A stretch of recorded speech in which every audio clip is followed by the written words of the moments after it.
400 yards, turn right.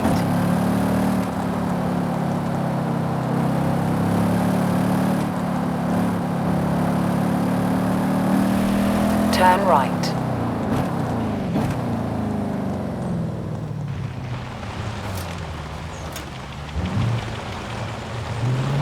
In 200 yards, turn right.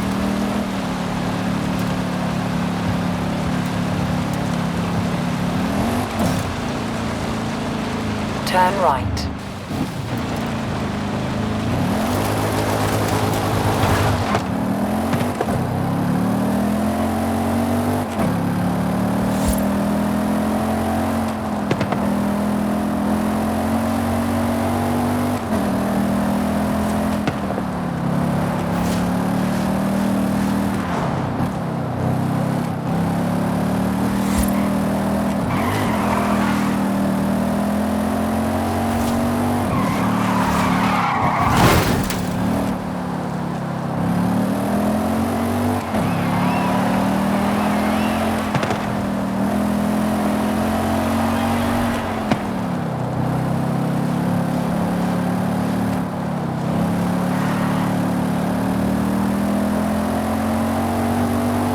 In 400 yards, turn right.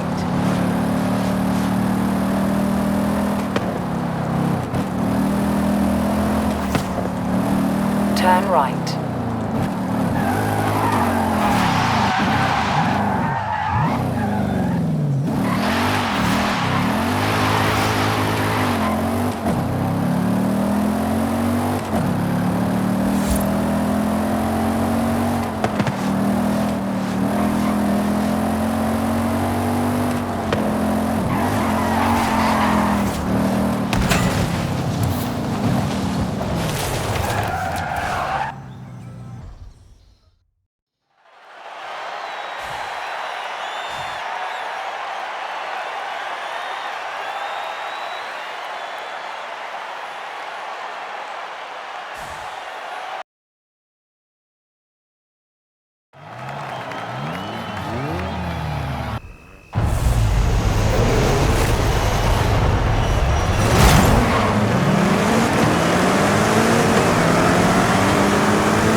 200 yards, turn sharp left.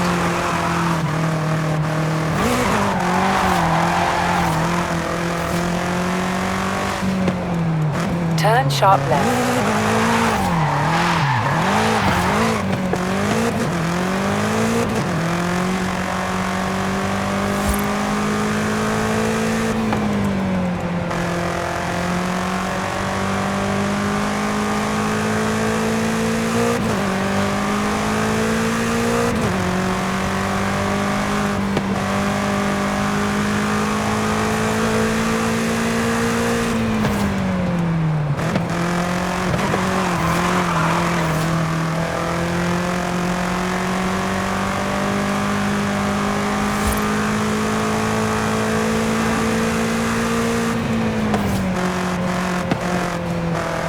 In 400 yards, turn right.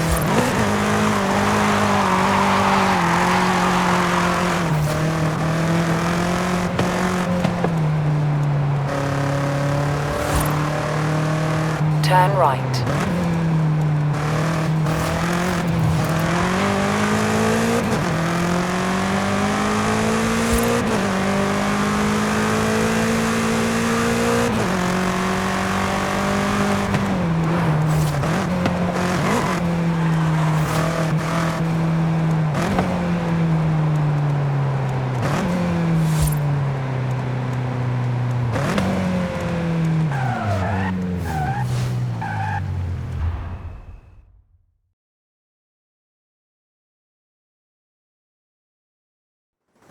Hi, Rami. What's the plan? Okay, hear me out. Beautiful Mexican supercar, beautiful Mexican roads, promoting the Horizon Festival! Do we need promoting? The festival seems to be doing okay. All right. I'll find someone else. That's not what I said. Of course I'll help you. I knew I could rely on you. Let's go!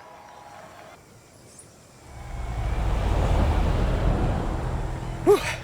Let's get moving. Get some speed, then turn into the countryside. Really see what this car can do. In 100 yards, turn right.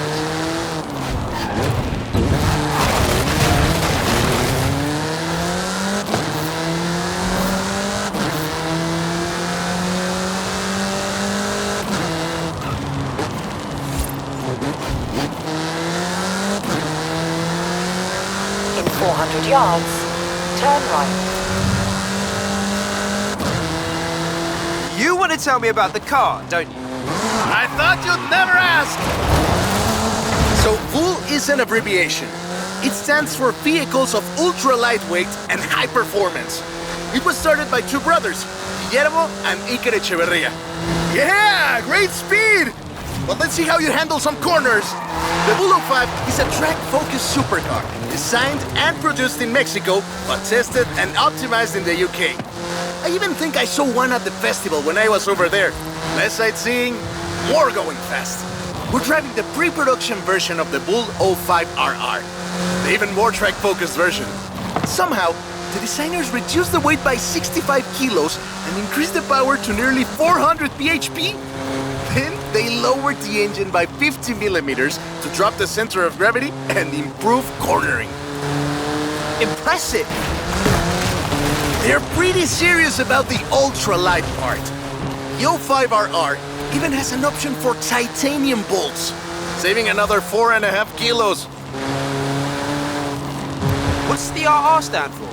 Road and racing. The car was designed for an enhanced track experience, but remains road legal. In 400 yards, you will arrive at your destination.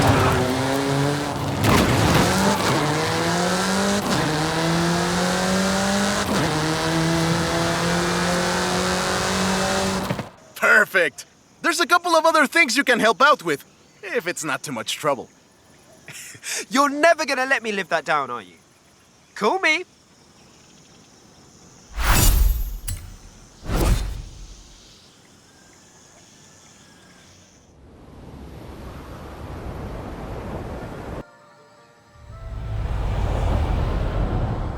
I just got my hands on a piece of Mexican racing history. Wanna see? Of course! I'm on my way.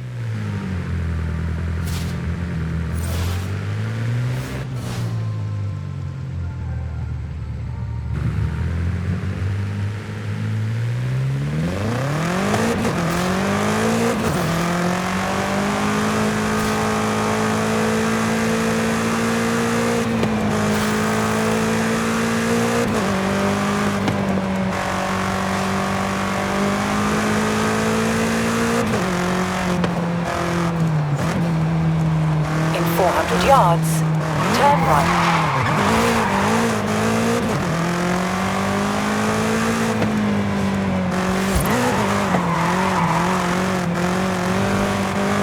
Turn right.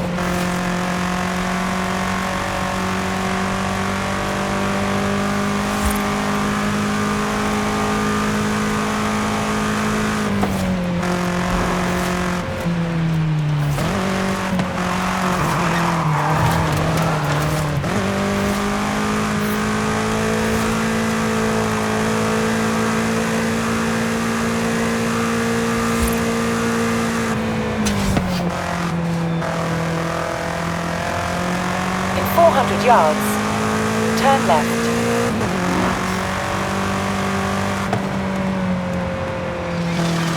Turn left.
Yards, turn right.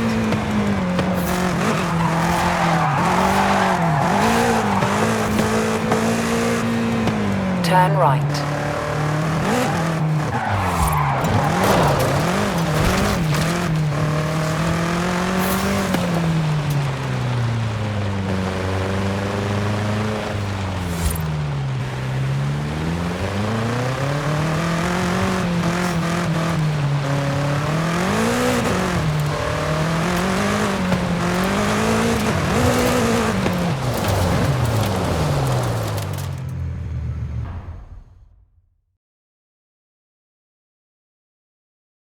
Let me guess. Today's episode of Mexican Automotive History with Ramiro is about the Baja 1000. You are very perceptive, my friend. This dune buggy was the first car to race here. Let's take it for a spin.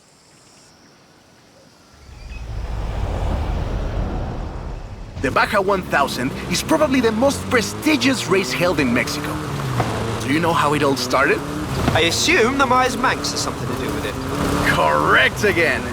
The Baja 1000 started as a very elaborate marketing campaign for the car you're driving.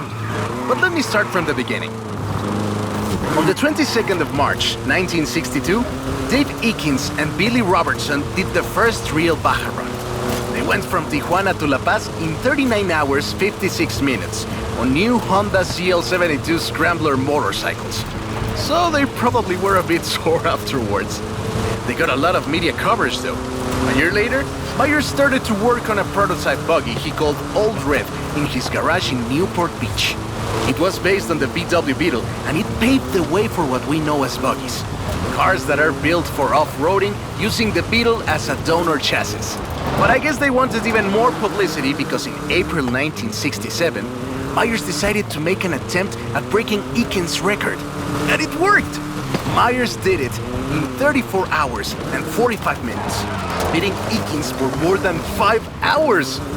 The rivalry was known as Buggy Beats Bike in Baja. Sounds like something you did back in the UK, doesn't it?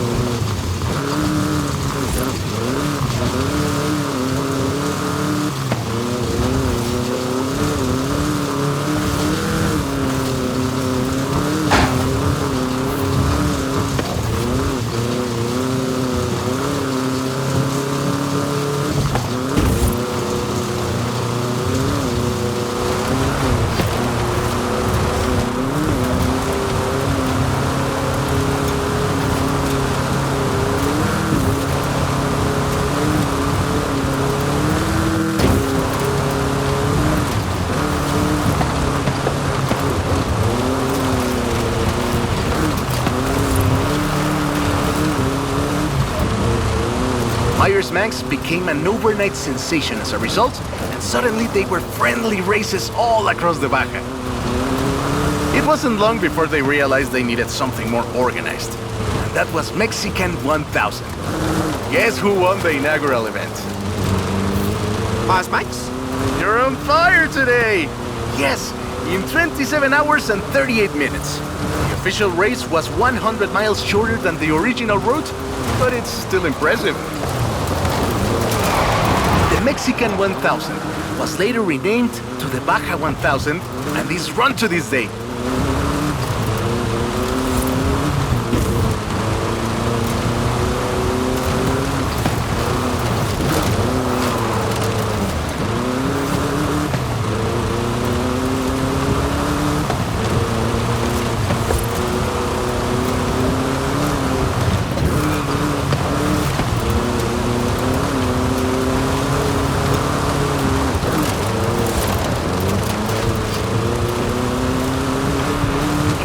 Yards, turn left.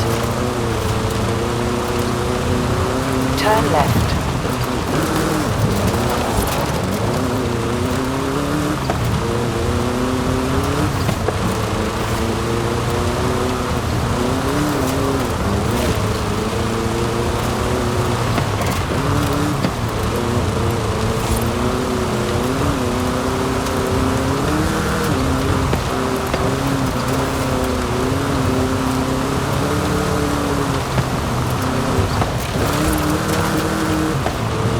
In 100 yards, turn left.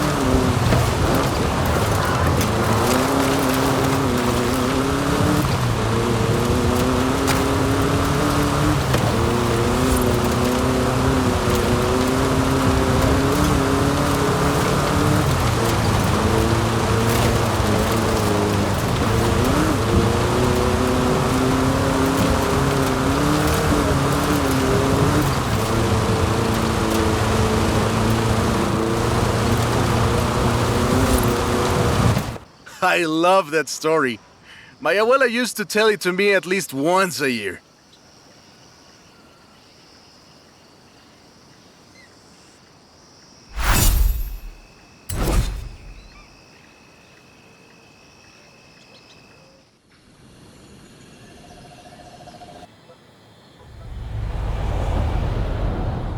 Hey, come quick!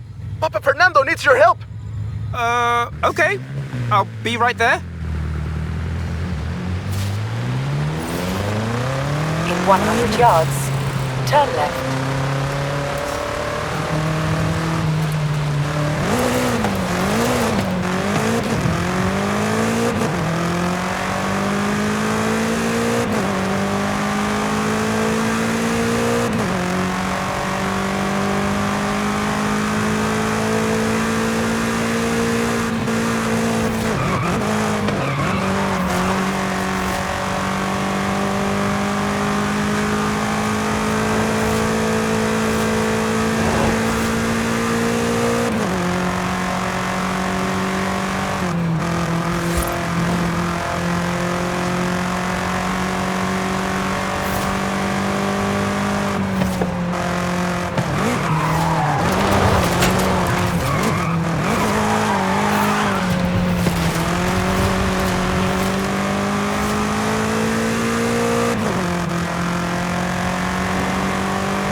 400 yards, turn right. Turn right.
In 400 yards, turn sharp left.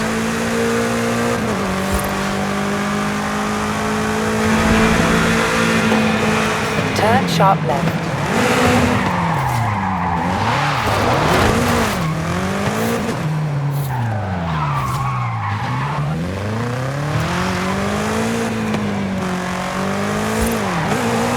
In 200 yards, turn left. Turn left. In 100 yards, turn left.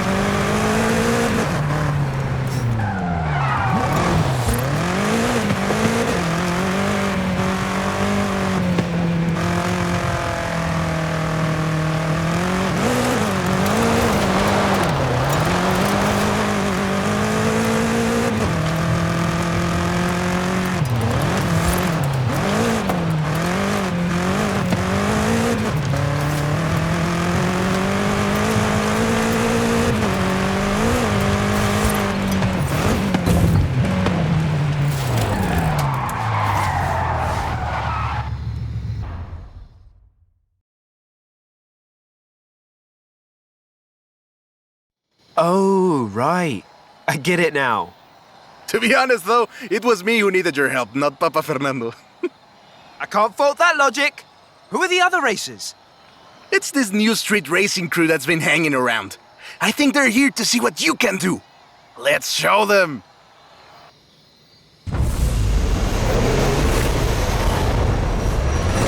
Hey, he's eager.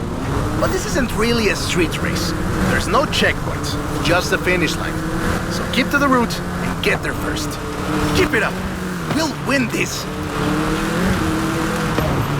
It's hard to overstate the effect that the Beetle had when it arrived in Mexico in 1954. Before that, all we had were these huge American cars.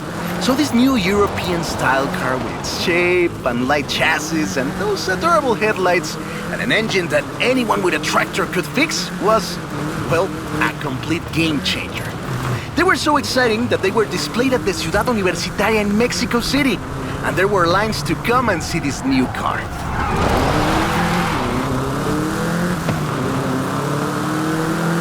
Production of the Beetle started in Mexico soon after 7 of them finished the Carrera Panamericana. Before that, people were a bit worried about reliability, you see. We Mexicans love a good-looking car, but a car that can do work is better. The Panamericana convinced us, and in '61, Automex had assembled 250 of them. By '62, the first plant had opened in Jalostoc, making 10 of them a day. We love that car. So another plant opened in Puebla in 1967. And in '71, El Ocho became the official taxi of Mexico City, which is why you see so many of them today. It's funny. The first Bochos were imports, or CKDs.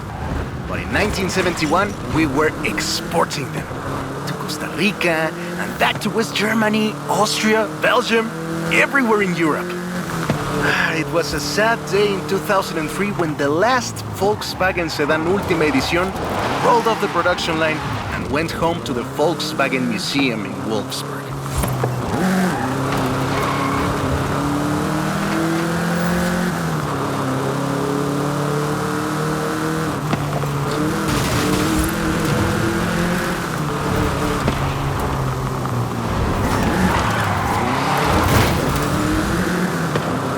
That's more like it! Eso, Bochito, eso!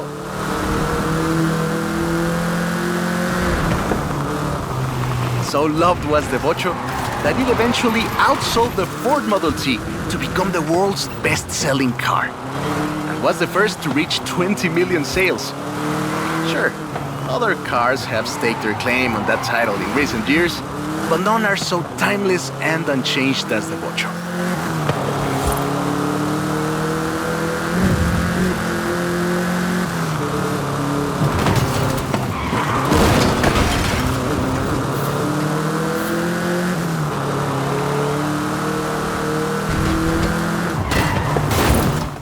That is a great car. Probably the most iconic car in all of Mexico. Ay, es increíble que un auto tan pequeño deje un vacío tan grande. Adiós, sedan. Thanks. I'll call you when I've got that next one ready.